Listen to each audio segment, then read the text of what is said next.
you know I'm hyped for this. So the last time, of course, that Odell Beckham faced Josh Norman, Beckham had 3 personal fouls and was suspended during the game. This time around, Norman will be playing with the Redskins, and our Britt McHenry said that he will shadow Beckham in the game except for those plays when Odell is in the slot. Both players speaking about the matchup yesterday.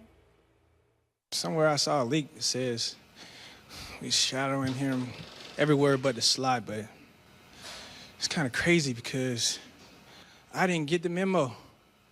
I expect him to play his game the way he's always played to get him in the position that he's in now. He's obviously done a good job at that. I don't shy away from nobody. Oh, my gosh. My ego on Sunday reeks and oozes with confidence. So I don't bow down to nobody or their thoughts of me, no matter who we facing. So at the end of the day, give me your best shot, I'll take it. It'd be the same as if I was on the other side going one-on-one with anybody else. So it is what it is at this point. All right, Max, this one's personal for you. So Norman now is going to shadow Odell Beckham. Is this a good strategy for the Redskins after the first 2 weeks? It's good strategy for the Giants. I mean, thank you, football gods, for the Washington franchise. This is hilarious to me. They're actually going to succumb to public pressure and take Josh Norman, a guy who is not like a great cover corner, but an excellent player, an excellent defensive player. By the way, when he says he doesn't shy away from anything, I agree with that. His competitiveness has gotten him to this point ahead of more athletic players at his position. He's totally competitive. But that's why you have a coaching staff. Like, I know you will want to cover anyone, but we think you're best used over here. And using him in that disciplined way in which they've used him so far, I think Norman's been excellent this year, as he was excellent last year. He's an excellent player.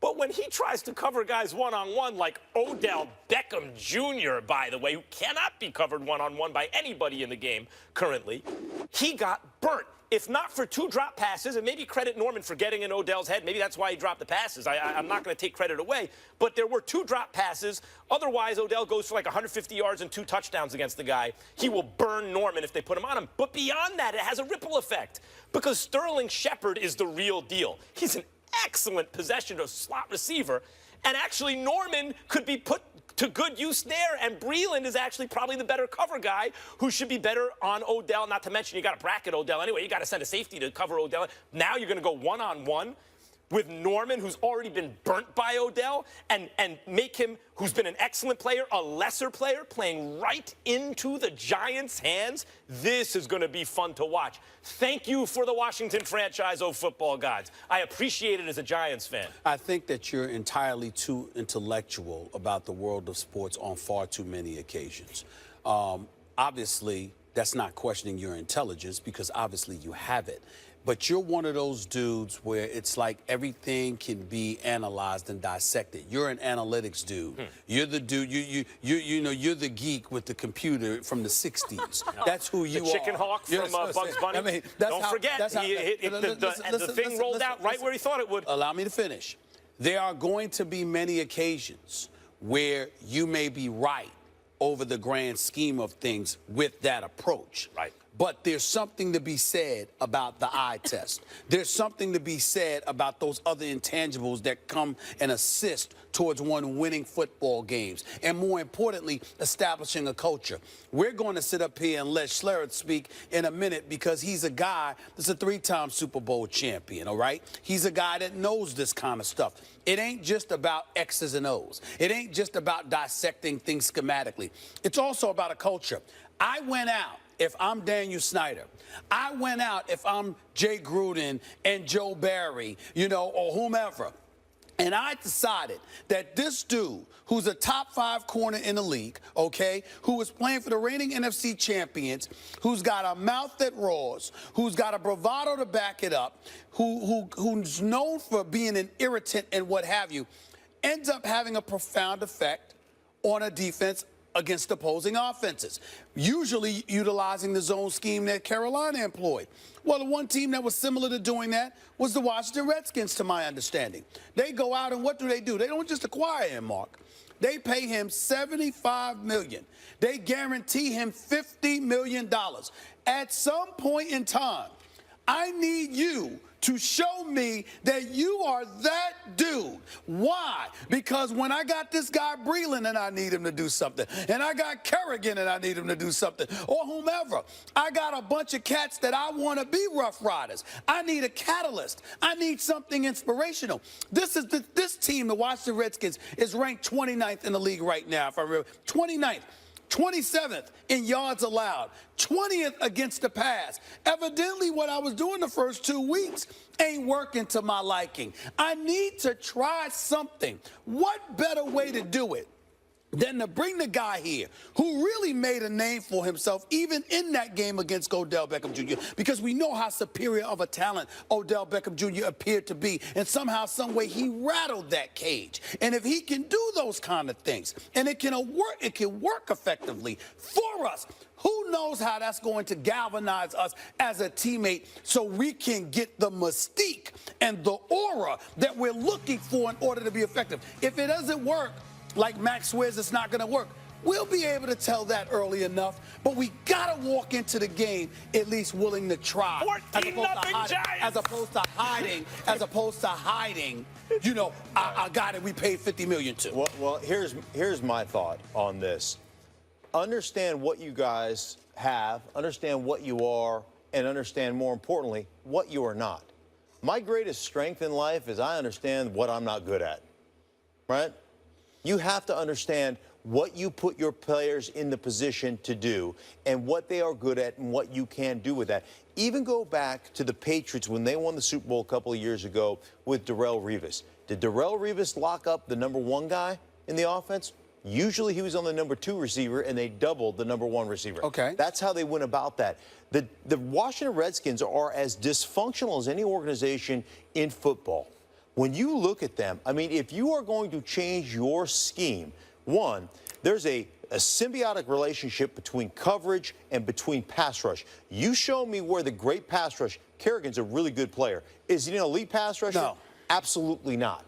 He's not. And so I don't care who you are at the cornerback position, you ain't covering Odell Beckham Jr. or anybody else in this league for 4.5 seconds if you can't get to the quarterback. And then all of a sudden, they couldn't wait to get RG3 out of town, right? RG3 was just, I mean, that guy can't play a lick. That's right. Kirk Cousins, I mean, they were riding with Kirk Cousins, right? You like that, you know, they went all on that. Now all of a sudden, in the locker room, Kirk Cousins can't play, right? He's got to play better. I mean, this organizationally, man, I have watched them jump off sides. I've watched holding calls. I've watched missed assignments. I've watched missed blocks. I've watched sacks given up. And all of a sudden, in this organization, in that locker room, it's Kirk Cousins' fault.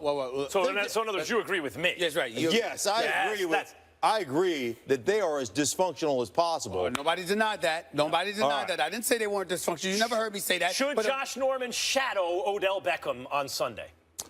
I would say that's not our defense, and that's not going to be what's going to get us. What should happen is you should find a way to double-team Odell Beckham Jr. as much as possible. But wait a minute. Couple of things. No one said that they weren't going to do that. What they said was this one dude would be one of them. That's number one. They never said, oh, he's got him and that's it. No, he said Max was right. No. I'm getting to that point. My point is they never said that Odell Beckham Jr. wasn't going to be doubled. They just said that Josh Norman is going to be wherever he goes. Number two, and more importantly, what I'm saying to you is this. I granted, because you pointed out Jay Gruden. I believe I've called out Jay Gruden on a couple of occasions already. Yes. I think I've done that. Yeah. Joe Barry, the defensive coordinator, I think so. Daniel Snyder, I don't have to. You've done plenty of that. We all understand that, how dysfunctional they can be. My point is, we already know what doesn't work. Who can tell me what does work for the Redskins? Even when they won 9 games last year, every game was against a team sub 500. They didn't have one victory all of last year against a winning team. I'm simply pointing out, schematically and what have you, if you have this dude who is Josh Norman, okay, you could sit up there and put him on the number 2 and double your number 1, or you could have him as one of those guys. Either way you slice it, I'm talking culture just like you're talking culture, just in a different way. Stephen A. Sterling Shepard had over 100 yards and was actually the primary receiving target. You also need to worry about him. You got Breland for him. You got Breland for him. Bill Belichick, you're saying this is the hallmark of a dysfunctional organization. You paid him the money. It's like a politician who lets the political arm of his election campaign affect the policy decisions he makes because they made certain promises. You're letting the GM. That happens all the time, by the way. And it's always bad when it does. Not always, but go ahead. And you're letting the GM who made business decisions influence the coach and how he uses the pieces. Does Bill Belichick do that? We talked about the genius of Belichick. No, Belichick looks at the pieces he has and says, how can I deploy these best to win? But I feel like with this team, what you alluded to earlier, there's either a team that here's what I do and I stick with it regardless of the opponent, and then there's the other team that when you said there's two teams in the league that exploits weaknesses, and right now I'm not sure who the Redskins are. And Mark, I was told by Hall of Famers. I don't know who the Redskins are either. So I was told by Hall of Famers, you answer the call. You sit up there, and when you're in elite corner, you ask for that assignment. I was told that. Okay, Am I wrong? which is fine, but I'll flip the script on you.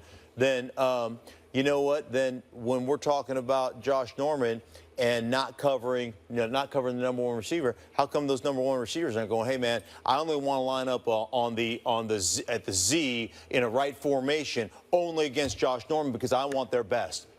Right? I mean, what's good for the goose is good for the gander. Is any of those receivers? No. Antonio Brown's moving around. He's in the slot. He's over here. He's at the X. He's, you know. Who's a better strictly cover corner, Breland or Norman? Well, see, it's a question though, at least, right? Yeah. Breland has struggled so far this season to some degree, so I would probably say Norman. But again, you know, I mean, Remains to be seen. Right. Exactly. We got to leave it We'll there. see. All right. Mark, thank you so much for being with us. My the pleasure, Giants guys. are favored at home. First Take is presented by Bass Pro Shops. Your adventure starts here. And in part by Geico. 15 minutes could save you 15% or more on car insurance. Don't miss tomorrow's show. Olympic great Usain Bolt will be in the house. That's going to have a lot of fun. We'll talk about his incredible Olympic career and if his speed would translate to the football field. That's tomorrow right here on First Take. Meanwhile, in the wake of the killing of two African-American men at the hands of police in recent days, Cam Newton, Richard Sherman, and Steve Kerr spoke out Wednesday about social injustice in America on the court. The entire Fever team kneeled and locked arms during the anthem before the team's first-round playoff game. Stephen A., where do we go from here as a country? Well, we got to be about the business of solutions. I think the voices of the African-American community and others have been heard loud and clear.